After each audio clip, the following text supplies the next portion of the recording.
बिस्मिल्लाहिर्रहमानिर्रहीम। अस्सलाम वालेकुम। Welcome to my YouTube channel novel readers hub.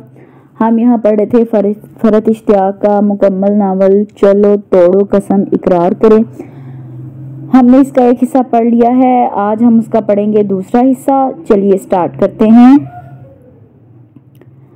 आप रो रही हैं। कॉरिडोर में बैठी गुड़िया से खेलती मरियम ने मुझे आंसू साफ करते देखकर पूछा तो मैं बगैर कोई जवाब दिए आगे बढ़ गई। काश मरियम मुझसे इतनी छोटी ना होती तो मैं उसी से अपना दुख सुख कह लेती।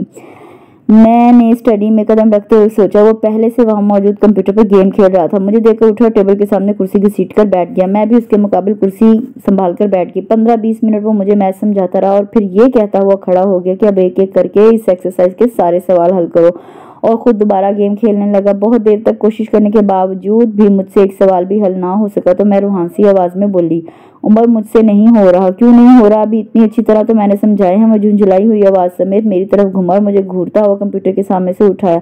तुम मुझे खेलने नहीं दोगी? बको, क्या तकलीफ है इस वक्त? क्यों?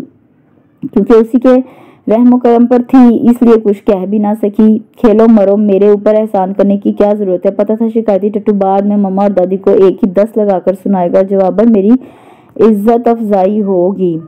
इसलिए मिन्नत भरे अंदाज में बोली, मेरे बिल्कुल समझ में नहीं आ रहा, प्लीज एक दफा फिर समझा दो। मेरे मिन्नत भरे अंदाज पर वो मुझसे तरस खाता हुआ मुझे फिर से समझाने बैठ गया और बोला, तुम मेरे सामने हल करो, जहाँ गलत करोगी मैं टोक दूंगा। मैंने अल्लाह का नाम लेकर सवाल हल करना शुरू किया तो वो चीख उठा, मोटो तुम्हें तो एलसीएम लेना भी नहीं आता। Oh my goodness. सबके सामने ताबी और अकेले में वो अक्सर मुझे मोटो कहकर मुखातिब करता था, जिसकी मैं हरगिज भी परवाह नहीं करती थी। कि एक मर्तबा इसकी शिकायत करने पर मम्मी ने मुझे समझाया था कि मेरी बेटी कोई मोटी वोटी नहीं, बस जरा भरे जिस्म की है और खुद वो सूखा सड़ा है, इसलिए तुमसे जलता है। बस उस दिन से मैं मुतमईन हो गई थी। रात में मम्मा ने उससे मेरी प्रोग्रेस पूछी तो बड़े मायूस कुन अंदाज में बोला, छोटी मम्मा बेहतर था आप उसे आर्ट्स ही पढ़ा देती। गो मैथ तो वहां भी पढ़ना होगा मगर आर्ट्स इतना मुश्किल नहीं होता। फिर वो दोनों तादेर मेरे गम में घुलते रहे और मैं खोलती हुई अपने कमरे में चली आई। फिर बड़ी पाबंदी के साथ वो बगैर कोई नागा किए मुझे पढ़ाने लगा। 3 से 5 पढ़ाकर खुद क्रिकेट खेलने क्लब चला जाता, जबकि मेरी छुट्टी 6 बजे होती थी। 5 से 6 मुझे फिजिक्स याद करनी होती थी। 15-20 मिनट में वो मुझे समझाकर फारिग करके वो कभी वॉकमैन कान से लगाए फ्लोर कुशन पर नींदराज हो जाता, कभी कंप्यूटर पर गेम खेलता रहता। वो इन दिनों एमएससी के पहले सेमेस्टर में था और मैं मैथ से पंजा आजमाई कर रही थी। कभी कभार मुझे काम देकर वो खुद भी अपना पढ़ने लग जाता। मेरे इम्तिहानों में 3 महीने रह गए थे, इसलिए मेरे ऊपर हर तफरीह हराम करार दे दी गई थी। दिन भर में सिर्फ 1 घंटा टीवी देखने की इजाजत थी। उस रात भी मैं पढ़ते पढ़ते थक गई तो उठकर लाउंज में आ गई। सब लोग सो चुके थे। उमर के कमरे की लाइट भी ऑफ हो चुकी थी। मैंने लाउंज की तमाम खिड़कियां दरवाजे एहतियातन बंद कर दी और हल्की आवाज में टीवी चलाकर बैठ गई। सोनी पर जूही चावला और आमिर खान की क़यामत से क़यामत तक आ रही थी। बड़े दिनों के बाद आंखों को कुछ ढंग की चीज देखने को मिली तो मूड फ्रेश हो गया। खूब आराम से पूरी फिल्म देखकर सोई तो मेरे रहमो गुमान में भी न था कि वो मनहूस उमर मुझे फिल्म देखते देख चुका है। मम्मा तो आम हालात में इंडियन फिल्म देखने की इजाजत न देती थी, कहाँ के इम्तिहानों से 3 महीने पहले। चुनाचे अगले रोज उस चुगलखोर की वजह से मम्मा ने मुझे कमरे में बुलाकर बेनकत सुनाई। शुक्र था कि कमरे में कोई और न था, वरना मम्मा ने उस दिन कोई लिहाज रवा न रखा था। उनके ख्याल में मैं इतनी बिगड़ चुकी थी कि अब मेरी इस्लाह मुमकिन ही ना थी। फिर इस तमाम डांट फटकार का इख्तिताम इस जुमले पर हुआ कि अब वो मेरा 1 घंटा पीटीवी या एसटीएन देखना भी बंद कर दिया गया है। चलो जी छुट्टी हुई। ये तो उल्टी आते गले पड़ने वाली बात हुई। अब किसी बहस तकरार की गुंजाइश न थी। चुनाचा उतरी हुई शक्ल के साथ कमरे से बाहर निकली तो वो सामने खड़ा खबासत से मुस्कुरा रहा था। क्या हुआ? छोटी मम्मा से डांट खा कर आ रही हो? वैसे अब तक तो तुम्हें आदी हो जाना चाहिए था, आखिर बचपन से डांट खाने की प्रैक्टिस है तुम्हें। वो तंज के निश्तर चला रहा था और मैं इंतकामी जज्बात दिल में लिए उसे कोई जवाब दिए बगैर अपने कमरे की तरफ बढ़ गई। फिर अपनी इस ताज़ा तरीन बेइज्जती और टीवी देखने से महरूमी का बदला लेने का मौका मुझे सिर्फ 3 दिन बाद ही मुयस्सर आ गया। उस रोज उमर ने दोपहर में मुझे पढ़ने की छुट्टी दे दी, जिस पर मुझे काफी हैरत हुई कि इतने दिनों में उसने कभी एक दिन भी छुट्टी ना दी। मैं पानी पीने किचन में आई तो नूरी बड़ी फुर्ती से ट्रे में समोसे, कबाब, केक और चाय के कप रख रही थी। कोई मेहमान आया है क्या? मैंने हैरान होकर पूछा। जी बाजी जी, उमर भाई के दोस्त आए हैं जी, उन्होंने कहा था कि चाय और खाने पीने की चीजें लेकर उनको कमरे में पहुंचा दूं। उसने इसी मसरूफियत के आलम में जवाब दिया तो मेरा माथा ठनका। लाओ ये चाय मुझे दो, मैं दे आऊंगी। मैंने ट्रे उठा ली। बाजी जी, उन्होंने कहा था दरवाजा बजाकर बाहर से ही ट्रे पकड़ा देना। नूरी ने डरते डरते मुझसे कहा तो मैंने सर हिलाकर जीना चढ़ गई। आखिर ये लोग कमरे में बंद होकर क्या कर रहे हैं? कोई माने ना माने, मगर मुझे तो उमर के सारे ही दोस्त एक नंबर के लफंगे और बदमाश लगते थे। घर में उस बारे में सबका ख्याल मेरे ख्याल से कत्तन मुख्तलिफ था। दरवाजे पर दस्तक दिए बगैर मैंने एकदम एंट्री दी तो अंदर अजीब सी अफरा तफरी फैल गई, मगर मैं भी एक नज़र में मैंने अंदर का सारा जायजा ले डाला। उमर और जावेद, जिसके लंबे सिल्की बालों से मैं हमेशा जेलस रहती थी, कारपेट पर फ्लोर कुशन पर ऊंधे पड़े सिगरेट फूंक रहे थे, जबकि अहमद और सुहेल बेड पर दराज सिगरेट पी रहे थे। पूरे कमरे में धुआं फैला हुआ था। सामने टीवी पर जी लगा हुआ था, जिस पर ब्यूटी कॉन्टेस्ट की लाइव टेलीकास्ट हो रही थी। मुख्तलिफ ममालिक की हसीनाएं अपना लिबास फाखरा लहराती इधर से उधर मटकती फिर रही थी। वैसे इन कपड़ों के लिए लिबास खासा गैर मौजू लफ्ज था। जावेद बौखलाकर अपने शानों पर झूलते बाल से बैठकर रिमोट से चैनल चेंज करने लगा।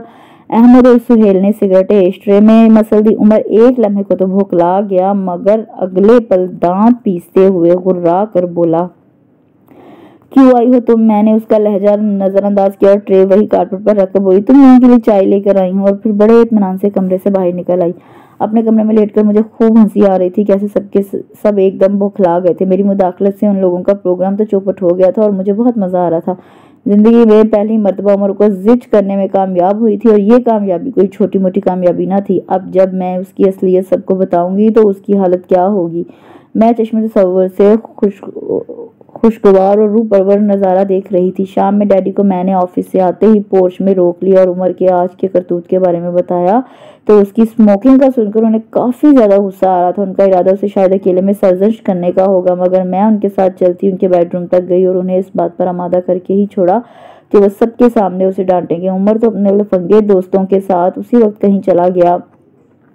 रात के खाने पर उसकी वापसी हुई। मैंने डैडी को आंखों में इशारा किया तो मेरी बेताबी पर वो हंस पड़े। हमारी एक दूसरे से पैदाइशी दुश्मनी घर में किसी से ढकी छुपी नहीं बात तो नहीं थी। फिर उन्होंने मेरी हस्बे ख्वाहिश उमर को खूब खरी खरी सुनाई, उसे सिगरेट नोशी और उसके मुज़र असरात पर सैर हासिल लेक्चर दिया, मगर ब्यूटी कॉन्टेस्ट देखने वाली बात उन्होंने दानिस्ता नज़रअंदाज कर दी या वाकई भूल गए। तो मैं उनको याद दिलाने के लिए बोली, पता है डैडी, ये खूब घूर घूर के ऐश्वर्या को देख रहा था और पता है उसने क्या पहना हुआ था। मैं जोश में बोलती शायद पटरी से उतरने लगी थी जब मम्मा की तनबीही आवाज़ मेरे कानों में पड़ी, ताबी खामोशी से खाना खाओ। मैंने मम्मा की तरफ देखा। वो मेरी बेवकूफ़ी और बेअक्ली पर शदीद ताव खा रही थी। मैं फ़ौरन लब भींचकर चुप हो गई। उमर जो खामोशी से सर झुकाए डैडी की तमाम फटकार सुनता रहा था, अभी भी वैसे ही बैठा हुआ था। और दादी कहाँ बर्दाश्त कर सकती थी कि कोई उनके लाडले की तरफ मैली नज़र से भी देखे। चुनाचा और तो कोई हाथ लगा नहीं, मैं ही नज़र आ गई। दुनिया का दस्तूर यही है कि कमज़ोर को हर कोई दबाता है, और दादी का तो मैं सबसे कमज़ोर आसान टारगेट थी। इसलिए उन्होंने बात का रुख मेरी तरफ मोड़ दिया और बड़े गुस्से में बोली, तुम वहाँ उम्र के दोस्तों में करने क्या गई थी? इतनी बड़ी हो गई हो, ज़रा अकल नहीं? यूँ गैर लड़कों में जाकर घुसना कोई अच्छी बात है? मगर उनके लाडले का दिल शायद बहुत बुरी तरह टूट चुका था, इसलिए दादी की तमाम गुफ्तगू पर वो बगैर कोई ध्यान दिए चुपचाप खाना खत्म करके उठ गया और खामोशी से सीढ़ियाँ चढ़ गया। दादी का सदमे के मारे बुरा हाल था। कोई उनके अजीज अज़जान उमर को तकलीफ दे या दुख पहुंचाए, उसे तो वो कब्र में भी चैन ना लेने दे। बड़ी खार भरी नजरों से मेरी तरफ देखा और फिर डैडी से मुखातिब हुई, ये तुमने अच्छा नहीं किया है उस्मान उसके साथ। अरे ऐसा क्या कर दिया जो यूं उसको डांटा डपटा जाए? उसकी उम्र की लड़की अभी तक इंटर बीए में बीकॉम में अटके बैठे हैं, और वो तो इतनी छोटी उम्र में एमएससी तक पहुंच गया। आजकल के तो जरा से छोकरे सिगरेट फूंकते फिरते हैं, और वो अब इतना छोटा भी नहीं। क्या हो गया अगर वो दोस्तों के साथ थोड़ी सी तफरीक कर रहा था? दादी की सकरबा परवी पर मैं पेशताब खाकर रह गई। कभी ऐसे फूल मेरे लिए नहीं झड़े मुझसे। कभी मम्मा से ये नहीं कहा कि इसकी उम्र की लड़कियां सुबह शाम डिश देखती हैं, इसे भी इंडियन फिल्में देखने दो। बल्कि हमेशा मम्मा को मेरे खिलाफ उकसाती थी, वरना मम्मा इतनी बुरी नहीं थी। फिर भी अम्मा, स्मोकिंग करना अच्छी बात नहीं है, किसी भी एज के आदमी के लिए अच्छी नहीं है। डैडी ने दादी का गुस्सा ठंडा करने की कोशिश की तो वो बगैर कोई जवाब दिए मुंह बनाती अपने कमरे में चली गई। दादी की उम्र के लिए बेजा हिमायत पर वक्ती तौर पर मेरा मूड खराब हुआ, मगर रात जब मैं सोने लेटी तो मैंने सोचा मेरा मकसद तो पूरा हो ही गया। उसे जलील करवाकर और डांट पड़वाकर मुझे उस रात बड़ी ही चैन की नींद आई। अगले रोज स्टडी की तरफ जाते हुए मेरा दिल जोर जोर से धड़क रहा था। ऐसा लग रहा था जैसे कोई भूखा शेर बेचैनी से बैठा मेरा इंतजार कर रहा है और अभी मुझे चीर फाड़ कर रख देगा। पता था वो इतनी आसानी से मुझे माफ़ करने वाला तो है नहीं, इसलिए बहुत डर लग रहा था। मगर मेरी हैरत की इंतहा ना रही जब उसने कल की किसी भी बात का कोई हवाला दिए बगैर मुझे पढ़ाना शुरू कर दिया। ट्रिग्नोमेट्री के बुनियादी असूल समझाता। वो यूं लग रहा था जैसे कल कुछ हुआ ही नहीं, बड़े प्यार से पुरशफ़क़त अंदाज में, जो कि उसका खासा हरगिज़ न था। मुझे फार्मूले याद करवा रहा था। मैं उसकी अजमत और आला ज़र्फ़ी की दिल ही दिल में मोतरिफ़ हो गई। तुम्हारे यहाँ नाखूनों की चेकिंग नहीं होती? पढ़ाते हुए अचानक उसने मुझे एक गैर मुतल्लका सवाल किया तो एक लम्हे को मैं हैरान हुई, फिर अपने लंबे और खूबसूरत फाइल हुए नाखूनों को देखकर बोली, अरे बड़ी ज़बरदस्त चेकिंग होती है, मगर हमें क्या फ़र्क पड़ता है, इरम ही तो हेड परफेक्ट है। मैंने अपनी बेस्ट फ्रेंड का नाम लिया तो वो समझ जाने वाले अंदाज में गर्दन हिलाने लगा। उसके गैर मामूली खुशगवार रवैये से मुतासिर होकर मैंने भी उसे बातें शुरू कर दी। मम्मा तो कभी भी मुझे नाखून ना बढ़ाने दे, मैंने उनसे छुपाकर नाखून बढ़ाए, बस अरसलान भाई की शादी हो जाए फिर काट लूँगी। हमारे फूफीज़ादा अरसलान भाई की अनकरीब शादी होने वाली थी। ख़ानदान की पहली शादी थी, इसलिए हम सब बहुत खुश थे। उमर की दिलचस्पी महसूस करते हुए मैं मज़ीद गोया हुई। पता है उमर, अरसलान भाई की शादी के लिए मैंने ग्रीन कलर का गरारा बनाया है। वो मेरी बात सुनकर बेसाख्ता हंस पड़ा। काफ़ी देर तक जब उसकी हंसी ना रुकी तो मैं चिढ़ गई। ऐसा मैंने कौन सा लतीफ़ा सुनाया जो तुम्हारी हंसी नहीं रुक रही? मेरे चिढ़ने की परवाह किए बगैर वो मुस्कुराता हुआ बोला, असल में मैं ये सोच रहा था कि तुम गरारा पहनकर कैसी लगोगी, ज़रा सोचो। वो फिर से हंसने लगा। ऐसा लगेगा जैसे कोई तोप चली आ रही है, वो मज़ा लेते हुए बोला। उसकी इस बात पर मैं एक लम्हे को नाराज़ होकर बैठ गई और फिर कुछ देर बाद बड़ी फिक्रमंदी से बोली, क्या वाकई गरारा मेरे ऊपर अच्छा नहीं लगेगा? उमर, क्या मैं बहुत मोटी हूँ? मेरे दर्द भरे अंदाज पर वो संजीदगी से बोला, बहुत का लफ्ज़ हटा दो, तुम सिर्फ मोटी हो।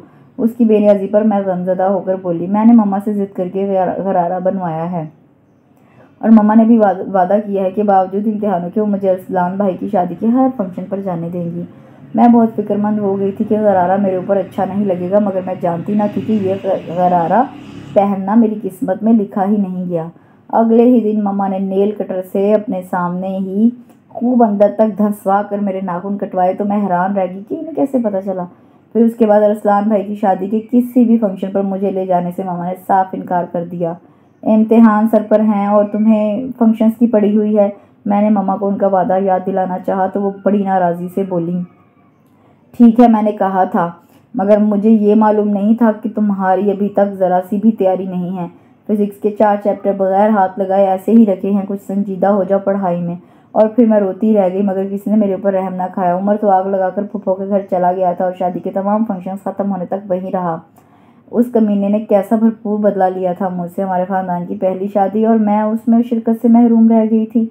वक्त कैसा भी हो गुजर जाता है, चुनांचे ये बदतरीन वक्त भी गुजर गया और फिर वो लम्हा आया जब मैं अपने घर वालों के सामने सुरखरू हो सकी। मैट्रिक में 70% मेरे अपने हिसाब से बहुत ज़्यादा थे। घर में पहले पहल तो किसी को यकीन ना आया मेरी नालायकी से, तो अब सब वैसे ही समझौता कर चुके थे। किसी और को तो क्या, मुझे खुद यकीन ना आ रहा था। मम्मा ने ज़िंदगी में पहली मरतबा मुझे गले से लगाकर प्यार किया तो मैं खुशी से बेहाल हो गई। मम्मी ने सोने की खूबसूरत सी चेन दी और पापा ने 1000 रुपये दिए। मैं खुशी से फूले न समा रही थी। उमर सामने बैठा मेरा खुशी से गुलरंग चेहरा देख बड़े तंज़िया अंदाज में देख रहा था। ठीक है, मैं उसकी तरह नाशुक्री नहीं हूँ कि पोजीशन आने पर भी मुंह बनाया जा रहा था। मैं तो ए ग्रेड पर भी अपने रब की बड़ी शुक्रगुजार हूँ। उसकी तंज़िया नज़रअंदाज करके मैंने दिल ही दिल में खुद को हौसला दिया। दादी ऐसे मौके पर कैसे चुप रह सकती हैं? मेरा दिल जलाने को बड़े तंज से बोली, अरे बीबी, मेरी उम्र के पाँव धो धोकर पी हो, जिसने तुम ऐसी निकम्मी और नालायक को किसी लायक बना दिया, वरना मुझे उम्मीद न थी कि तुम एक ही मरतबा में मैट्रिक के पर्चे पास कर लोगी। जब से मैंने डैडी से उमर को डांट पड़वाई थी, दादी मेरी और भी दुश्मन हो गई थी। हालांकि उनका चहीता मुझसे बदला ले चुका था, मगर उनका गम अभी तक बाकी था। मैंने दादी का तंजिया अंदाज भी नज़रअंदाज कर दिया और खुशी खुशी 1000 रुपयों को ठिकाने लगाने में लग गई। कॉलेज में आई तो एक बिल्कुल ही मुख्तलिफ दुनिया से मेरा तारुफ हुआ। मम्मा ने मुझे प्री इंजीनियरिंग दिलवाई थी, हालांकि पापा ने दबे लफ्ज़ों में मम्मा को समझाने की कोशिश भी की थी। अगर उसका इंटरेस्ट आर्ट्स की तरफ है तो उसे वही पढ़ने दो, मगर मम्मा ने उनकी बात एक कान से सुनकर दूसरे से निकाल दी और मैं जो अभी तक उनके गले लगाकर प्यार करने पर सरशार थी, बिला चूंचरा उनकी बात मान गई। कॉलेज में हम चारों का ग्रुप तो वही पुराना था, यानी मैं, इरम, लुबना और वर्दा, मगर हमारे ग्रुप में नया इजाफा फरहाना का था, जो वैसे तो एज में हम लोगों से 1.5-2 साल बड़ी थी, मगर बातें बड़ी मज़े की करती थी। पहले ही दिन वो हमारे ग्रुप में शामिल हो गई थी और वो दूसरे दिन बड़े मज़े से अपने फियांसे की तस्वीर उठाकर ले आई और बताया कि उसकी मंगनी इमरान से साल भर पहले ही हुई है, और वो भी बड़े ज़बरदस्त किस्म के अफेयर के बाद, और ये कि वो मैट्रिक में मुसलसल 2 साल तक फेल होती रही है, सिर्फ और सिर्फ इसी चक्कर की वजह से। यार मेरी मम्मी कहती हैं कि लड़कियों को पढ़ लिख कर क्या करना है, आखिर करना तो वही हांडी चूल्हा ही है ना। बस मेरी तो इंटर करते ही शादी हो जाएगी, कॉलेज भी मैं तो सिर्फ टाइम पास करने आती हूँ। वो बड़े इत्मीनान से बता रही थी और हम चारों जिन्हें पढ़ाई के खातिर दिन रात घर वालों से जूते पड़ते थे उसके नसीब पर रश करने लगे। उसकी बातों में हम लोगों को बड़ा मज़ा आता था। वो रोज़ाना पूरी तफसील के साथ अपनी और इमरान की टेलीफोनिक गुफ्तगू का अहवाल सुनाती जो रात को 12 बजे से सुबह के 4 बजे तक बिला नागा जारी रहती थी। उसका मंगेतर बीकॉम करके अपने अब्बा भाइयों के साथ बिजनेस करता था। इमरान ने ये कहा, मैं शर्मा गई। इमरान ने वो कहा, मैं बेशर्म से सर झुका कर रह गई। उसकी बातों पर हम लोगों को हसरत सी महसूस होती कि क्या हम इस काबिल नहीं कि कोई हमें भी पसंद करे। हमें तो आज तक किसी ने लिफ्ट ही नहीं कराई। इलम ने तो बाकायदा उस रोज़ कॉलेज से घर आते हुए कह भी दिया, फरहाना से तो ज़्यादा ही खूबसूरत हूँ मैं। पता नहीं लोगों की नज़रें कमज़ोर क्यों हो गई हैं, मुझे भी, क्योंकि उसकी इस बात पर मुकम्मल इत्तफाक था इसलिए उसकी तायीद करने लगी। और फिर काफ़ी देर तक हम अपनी इस नाकदरी पर अफसोस करते रहे। फरहाना की बातें सुनकर हम चारों को मंगनी करवाने का या कम से कम एक आध चक्कर चलाने का बड़ा शौक हो गया था। फरहाना ने बताया था कि इमरान ने उसे स्कूल से घर जाते हुए रास्ते में एक दिन लिफ्ट की ऑफ़र की थी और बस वहीं से उनकी लव स्टोरी शुरू हो गई थी। ये किस्सा सुनने के बाद लाशोरी तौर पर मैं रोज़ाना कॉलेज आते और जाते वक्त अपने इर्द गिर्द आगे पीछे चलती तमाम गाड़ियों को नज़र में रखने लगी कि शायद इनमें से ही किसी में वो भी हो जो रोज़ाना मेरी एक झलक देखने के लिए अपनी गाड़ी मेरी गाड़ी के साथ दौड़ाता हो। मगर वाए अफसोस ऐसा कुछ भी नहीं हुआ। हम चारों की स्पाट और बेरंग ज़िंदगी में कोई हलचल ना मची। उस सुबह मैं नाश्ते की मेज़ पर खासी ताख़ीर से आई तो मेज़ पर तमाम घर के अफराद मौजूद थे। मम्मा ने एक नज़र मेरी तरफ देखा और गुस्से से बोली, अभी तक यूनिफॉर्म भी नहीं पहना, कॉलेज जाने का इरादा है या नहीं? मैं कुर्सी पर बैठते हुए लापरवाही से बोली, मम्मा आज मेरा कॉलेज जाने का मूड नहीं है। मैंने सुस्ती से कहते हुए एक लंबी सी जमाई ली तो मेरी जमाई पर दादी मुझे घूरने लगी। बेचारी दादी सारी ज़िंदगी मेरी तरबियत पर तवज्जो देती रही मगर मैंने भी सुधर कर ना दिया। मैं उनके घूरने पर खामखा हंसी आने लगी। क्या बात है, आपके मूड की इंटर करने का इरादा है या नहीं? मम्मा ने तंज का नश्तर चलाया। उनकी बात का कोई जवाब दिए बगैर मैं आराम से ऑमलेट से लुत्फानंदोज़ होने लगी। चलो जाओ, जाकर यूनिफॉर्म पहना और नवाबजादी अब अपने मूड से कॉलेज जाया करेंगे। मम्मा का पारा हाई होने लगा।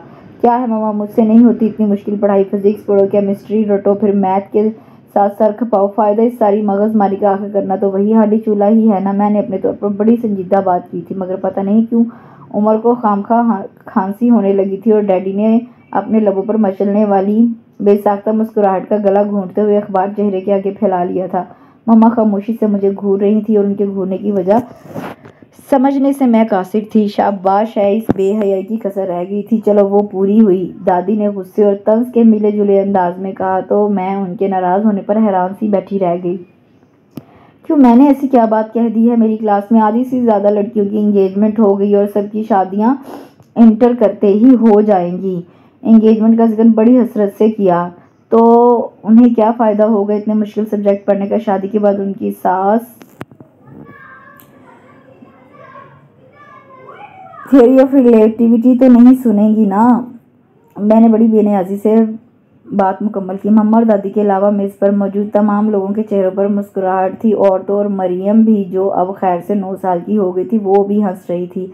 मुझे दादी और मम्मा के घूरने पर अफसोस हो रहा था। भाई ये तो कुदरती बात है, क्या मेरी कभी शादी नहीं होगी? उमर तो बाकायदा कहकहा लगाकर हंस रहा था। मम्मा पता नहीं क्यों अपना सर पकड़कर बैठ गई थी जबकि मैं बड़े आराम से नाश्ता करती रही थी। और ये और बात है कि बाद में मम्मा ने खूब घन गरज के साथ मुझ पर बरसते हुए पापा और डैडी के सामने इस बेहयाई पर सख्त सुनाई थी। कुछ ही दिनों बाद मेरी बर्थडे आई तो चारों मेरे साथ सालगिरह सेलिब्रेट करने घर चली आई। मम्मा ने मेरी दोस्तों की आमद का लिहाज करते हुए काफ़ी सारी चीज़ें बनाकर रखी हुई थी। मुझे खुद तो सिर्फ चाय ही बनानी आती थी। हम पांचों लॉन में बैठे खाने पीने और हल्ला गुल्ला करने में मसरूफ़ थे। मैं उन लोगों के दिए गिफ्ट्स खोलने में लगी हुई थी जब फरहाना की सरगोशी सुनाई दी। वो बिल्कुल मेरे करीब होकर पूछ रही थी, ताबा ये स्मार्ट सा लड़का कौन है? मैंने सर उठाकर देखा तो सामने बड़ी ही लापरवाही से उमर ब्लैक टी शर्ट और ब्लैक जीन्स पहने शायद जिम खाना जाने के लिए पोर्च की तरफ जा रहा था। उमर है मेरा कज़न, मैंने सरसरी से लहजे में जवाब दिया और दोबारा गिफ्ट्स की तरफ मतवज्जा हो गई। वो चारों तो पुरानी सहेलियां थी इसलिए उमर को पहले से जानती थी। फरहाना ने पहली दफ़ा देखा था इसलिए पूछ रही थी, ये इतना स्मार्ट और हैंडसम लड़का तुम्हारा कज़न है और फिर भी तुम अपनी किस्मत पर अफसोस करती हो? फरहाना ने बाआवाज़ बुलंद फरमाया तो गाड़ी का दरवाज़ा खोलते उमर ने एक लम्हे को उसकी तरफ देखा, फिर बड़ी बेनियाजी से गाड़ी निकाल कर ये जा वो जा। वो उसकी बात का मतलब समझकर हंस पड़ी और बोली, अव्वल तो ये कोई हैंडसम नहीं है और अगर है भी तो माई फुट, ये तो मेरा पैदाइशी दुश्मन है। उमर को मैंने कभी इस काबिल समझा ही नहीं था कि दोस्तों के सामने उसका तस्करा करती, इसलिए इरम, वर्दा और लुबना अभी तक मेरी जद्दी पुश्ती दुश्मनी के बारे में ज़्यादा तफसील से नहीं जानती थीं। फिर फरहाना के बेहद इसरार पर मैंने मुख्तसरन तरीन अल्फाज में अपनी और उमर की ख़ानदानी दुश्मनी का अहवाल सुनाया। मेरी सारी स्टोरी सुनने के बाद फरहाना बड़े फ़लसफियाना अंदाज में कुछ सोचने लगी। थोड़ी देर बाद वो सर उठाकर संजीदा नज़र से मेरी तरफ देखते हुए बोली, ये बताओ उसका ये रवैया सिर्फ तुम्हारे साथ ही है या वो बाकी सारी सब कज़न के साथ भी इसी तरह बिहेव करता है? मैं उसके सवाल पर हैरान होते हुए बोली, नहीं, बाकी सबके साथ तो वो इंसान के बच्चों की तरह रहता है। बड़ी फुप्पो, छोटी फुप्पो की बेटी और दीगर तमाम ख़ानदान की लड़कियों के साथ वो अच्छी तरह मिलता है। दुश्मनी तो उसे सिर्फ और सिर्फ मुझसे है। वो तो मेरा अज़ल से दुश्मन है। मेरी इस बात पर फरहाना खुशी से उछल पड़ी और मुसर्रत से भरपूर लहजे में बोली, बस देख लिया, मेरा अंदाज़ा सही निकला। अरे बेवकूफ़, वो तुझे पसंद करता है और जानकर सताता है। लिख लो मेरी बात, वो तुमसे मोहब्बत करता है। मेरा तजर्बा कभी गलत साबित नहीं हो सकता। अभी कल ही मैंने एक नावल पढ़ा है जिसमें हीरो हीरोइन को जानबूझकर खूब तंग करता है, उसे रुलाता है और उसके सामने दूसरी लड़कियों से दोस्ती करता है। बेचारी हीरोइन इसी गलतफहमी का शिकार रहती है कि ये मुझे पसंद नहीं करता। आखिर में सारी बात खुलती है और दोनों की शादी हो जाती है। फरहाना बड़े आलमाना अंदाज से बोल रही थी और मेरा हंसते हंसते बुरा हाल हो गया था। ये उम्र का बच्चा और मुझसे मोहब्बत करेगा, ये बड़ी खबीस रूह है। अगर करे भी तो मैं उसे कभी मुंह भी ना लगाऊं। मैंने बड़ी नफरत से कहा। उस रोज़ तो बात आई गई होगी, मगर बाद में लोगों के हाथ जैसे नया मौजू आ गया। फरहाना के मंगेतर के किस्से सुनकर सब लोग शायद अब बेजार हो चुके थे, इसलिए मुंह का जायका तब्दील करने के लिए आजकल उमर मौजूए बहस बना हुआ था। फरहाना के साथ वो तीनों भी मुझे ये बात समझाने की कोशिश करती कि मेरे घर में एक अदद इतना हैंडसम कज़न मौजूद है और मैं हाथ पर हाथ धरे बैठी हूँ। इरम ने जिस पर फरहाना मोहब्बत का असर सबसे ज़्यादा हुआ था, मेरे मुसलसल इनकार पर आखिर एक दिन जलकर कह दिया, इतरा लो खूब अपने हैंडसम और स्मार्ट कज़न पर। अरे फरहाना एक उम्र पर ही क्या मौकूफ़, ये मोहतरमा कज़न्स के मामले में खासी खुद कफील है। बदनसीब तो सिर्फ हम ही हैं जो अपने कज़न्स की रुमाल से नाक साफ करते हैं और बवक्ते ज़रूरत उनकी अम्माओं की मदद के ख्याल से उनके नैपी चेंज करते हैं। उनकी बात पर हम सबका हंसते हंसते बुरा हाल हो गया। उसकी अम्मी और अब्बा दोनों अपने बहन भाइयों में बड़े थे, इसलिए उसके तमाम कज़न उम्र में उससे काफ़ी छोटे थे और उसे इस बात का बेहद अफसोस था। कतरा कतरा पानी गिरते रहने से तो पत्थर में भी सुराख बन जाता है, जबकि मैं तो एक मासूम और भोली भाली सी लड़की थी। शुरू में उनकी ये बातें मुझे बहुत बुरी लगती थी, मगर वक्त के साथ साथ मुझे भी उनकी छेड़ाछाड़ी अच्छी लगने लगी। उस रोज़ उमर स्टडी में बैठा मुझे थ्योरम समझा रहा था। मैथ अभी भी मुझे उमर ही पढ़ाता था। बाकी फ़िज़िक्स और केमिस्ट्री के लिए मैंने कोचिंग ज्वाइन किया हुआ था। वो बेचारा बड़ी जान फ़शानी से मुख्तलिफ मसाले देकर मुझे समझाने में मसरूफ़ था और मैं ज़िंदगी में पहली मरतबा बगौर उसका जायज़ा ले रही थी। हाँ, उमर हैंडसम तो है, कम अज़ कम फरहाना के इस जोकर से तो अच्छा ही है, मैंने अपने आप से कहा। नज़रों का ज़ाविया बदला तो मुझे उसमें बहुत सी खूबियाँ नज़र आना शुरू हो गई। हाइट भी अच्छी है, स्पोर्ट्स में भी अच्छा है, पढ़ाई में तो खैर क्या बात है, वो है ही जीनियस और पर्सनैलिटी तो ज़बरदस्त है। नो डाउट उसकी लुक बहुत ही मर्दाना है। मैं उस पर नज़र जमाए सोच रही थी, लो अब तुम मुझे ये सवाल कर दिखाओ ज़रा जल्दी से, हरी अप। उमर की आवाज़ मुझे होशो हवास की दुनिया में वापस लाई। वो घूर कर मेरी तरफ देख रहा था। क्या मुसीबत है, बैठे बैठे सो गई थी क्या? जल्दी से ये सवाल करके दिखाओ तो मैं जाऊँ, मुझे कंप्यूटर पर बहुत ज़रूरी काम करना है। वो बड़ी बेजारी से बोला तो मैं शर्मिंदा सी आवाज़ में बोली, सॉरी उमर, मेरी समझ में बिल्कुल भी नहीं आया। क्या? वो चीख उठा, पागल कर दोगी तुम मुझे, जंगली बदतमीज़, इतनी देर से बैठा अपना वक्त बर्बाद कर रहा हूँ, दफ़ा हो जाओ यहाँ से इडियट। वो मेरे पर गुस्सा उतारकर कंप्यूटर की तरफ मतवज्जा हो गया तो मैं अपनी चीज़ें उठाकर खामोशी से बाहर निकल आई। मगर आज मुझे उमर की डांट बुरी नहीं लगी थी। मेरा भी इस बात पर ईमान पुख्ता हो रहा था कि उमर मेरे साथ ऐसा सलूक जान कर करता है, वरना बाकी सबके साथ तो वो बहुत अच्छा होता है। इन्हीं गुजरते दिनों में रमज़ान आ गए तो फरहाना ने एक नया शोशा छोड़ा। ताबा तो उम्मीद पर उमर को कार्ड और कोई गिफ्ट दो। पहले तो मैंने मना किया, मगर वो सब की सब मेरे पीछे पड़ गई। सबका ख्याल था कि वो बेचारा मुझसे इज़हार मोहब्बत करते हुए डरता है और मेरी पेशकदमी पर वो खुशी से फूले नहीं समाएगा। फिर मेरी सोनी ज़िंदगी में भी बाहर आ जाएगी और मैं भी अपने दोस्तों को उनके किस्से सुना सकूंगी। इन लोगों के इतने यकीन से कहने पर मुझे भी ईमान लाना पड़ा। फिर वहीं कॉलेज की बुक शॉप से हमने ब्लैक कलर की कार्ड शीट खरीदी। ड्राइंग तो मेरी थी ही अच्छी, चुनाचा ब्लैक शीट पर खूबसूरत रेड कलर के गुलाब के फूल मैंने पेंट किए। वो चारों मेरे इर्द गिर्द बैठी मुख्तलिफ मशवरों से नवाज रही थी। उस रोज़ हमने सारे पीरियड्स बंक किए और कॉमन रूम में बैठकर कार्ड्स बनाते रहे। गो बना तो मैं ही रही थी, लेकिन मशवरे वो लोग दे रही थी। कार्ड तैयार हो गया तो मसला खड़ा हुआ, उस पर लिखा क्या जाए। सबकी मुशावरत से, बड़ी सोच विचार के बाद मैंने कट पेन से बड़ी खूबसूरत लिखाई में कार्ड के बाहर सुनहरी हरूफ लिखे, to someone very special, Eid wishes. फिर मैंने डियरेस्ट उमर लिखा और उसके नीचे लिखा, people like you bring warm special to the mind and warm of thoughts feeling to the heart. नीचे अपना नाम लिखा। उन लोगों के बेहद इसरार पर भी मैंने तुम्हारी ताबा लिखने पर तैयार ना हुई। आखिर शर्मो है या भी कोई चीज़ होती है। इरम का ख्याल था कि कार्ड अभी कुछ सुना लग रहा है, इसमें एक आध शेर भी होना चाहिए। इन दिनों हमारी शेर व शायरी कोर्स की किताबों तक ही महदूद थी। चुनाचा अपनी उर्दू की टेक्स्ट बुक खोल कर बैठ गई और बड़ी जिद्दोजहद के बाद मोमिन खान मोमिन का ये शेर हमारे मयार पर पूरा उतरा। तुम मेरे पास होते हो गोया जब कोई दूसरा नहीं होता। मुझे इस शेर पर खासा एतराज़ था, मगर वो लोग बज़िद थी कि यही लिखो। आखिरकार कार्ड मुकम्मल हुआ। बस तो अब तुम इसके साथ एक गिफ्ट खरीद कर चांद रात को जाकर उसे दे देना, फिर देखना क्या होता है। आखिर ये मेरा 2 साल कामयाब तजर्बा है, कोई मजाक नहीं। फरहाना बड़े यकीन से कह रही थी, जब तुम उसे ये कार्ड दोगी तो पहले तो वो कुछ हैरान होगा, फिर मुस्कुरा देगा और उसके बाद तुमसे कहेगा कि हाँ तभी मैं भी तुमसे मोहब्बत करता हूँ, पता नहीं कब से, मगर कहने से डरता था। फरहाना ने बड़ा रुमान परवर नक्शा खींचा और हम सब मशहूर सी होकर उसे तकने लगी। फिर वो तुम्हें चूड़ियाँ पहनाने ले जाएगा, हो सकता है चूड़ियाँ अपने हाथों से पहनाए। उसके बाद वो तुम्हें आइसक्रीम खिलाएगा, गोया ये चांद रात तुम्हारे लिए खुशियों के दरवाजे खोल देगी। फरहाना की बातें मुझे ख्याली दुनिया में ले गई। उमर के हाथों से चूड़ियाँ पहनती मैं बेतहाशा शर्माती हुई, मगर हम लोगों को सारी रिपोर्ट सुनाए बगैर अगर तुम्हें चूड़ियाँ पहनने चली गई तो याद रखना हमसे बुरा कोई ना होगा। लुबना ने मुझे धमकी दी। एक और उदास सुनाने बैठी तो चांद रात तो यूं ही तमाम हो जाएगी। फिर मैं चूड़ियाँ पहनने कब जाऊंगी? मैंने फिक्रमंदी से कहा। यहाँ भी फरहाना की जहानत और तजर्बा काम आया। कहने लगी, तुम्हें सिर्फ मैं फ़ोन करूंगी, तुम मुझे सारी दास्तान सुना देना, बाकी लोगों को फिर मैं बता दूंगी। हम सब ने ही इसकी बात से इत्तेफाक किया और फिर ये तय किया गया कि चांद रात को 9 से 10 के दरमियान मैं उमर को कार्ड और गिफ्ट दूंगी और फरहाना 10:30 बजे फ़ोन करके मुझसे सारी तफसीलात सुनेगी। ईद की वजह से छुट्टियां हो रही थी और आज हमारा छुट्टियों से पहले लास्ट डे था। सबको खुदा हाफिज़ कहती मैं अपनी गाड़ी में जा बैठी।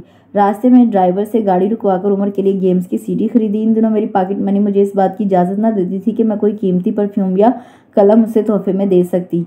फिर कंप्यूटर में तो उसे दिलचस्पी भी बहुत थी। मैंने खुद को इत्मीनान दिलाया। चांद रात आई तो मैं सुबह ही से बड़ी एक्साइटेड थी। गिफ्ट तो मैंने रात ही पैक कर लिया था। सारा दिन ख्यालों में उमर के संग पता नहीं कहाँ कहाँ सैर करती रही। अल्लाह अल्लाह करके रात हुई। टीवी पर 9 बजे चांद नज़र आ जाने का ऐलान नशर हुआ तो मम्मा वगैरह फ़ौरन किचन में घुस गई और मैं जल्दी से अपने कमरे में आ गई। धड़कते दिल के साथ गिफ्ट और कार्ड उठाया और बाहर निकली। उमर के कमरे में जाते हुए मैं इससे पहले इतनी नर्वस कभी ना होती थी जितनी उस रोज़ हुई थी। एक लम्हे को दिल चाहा के रहने दूं, मगर फिर अपनी सहेलियों का ख्याल आया। अभी फरहाना फ़ोन करके पूछेगी और अगर उसे पता चला कि मैंने कार्ड नहीं दिया तो वो कितनी गालियां देगी और मुझे जाहिल, गंवार और बुज़दिल के अलकाब से नहीं, मैं बुज़दिल नहीं हूँ, मैंने खुद को समझाया और दिल कड़ा करके उसके कमरे के दरवाजे पर दस्तक दी।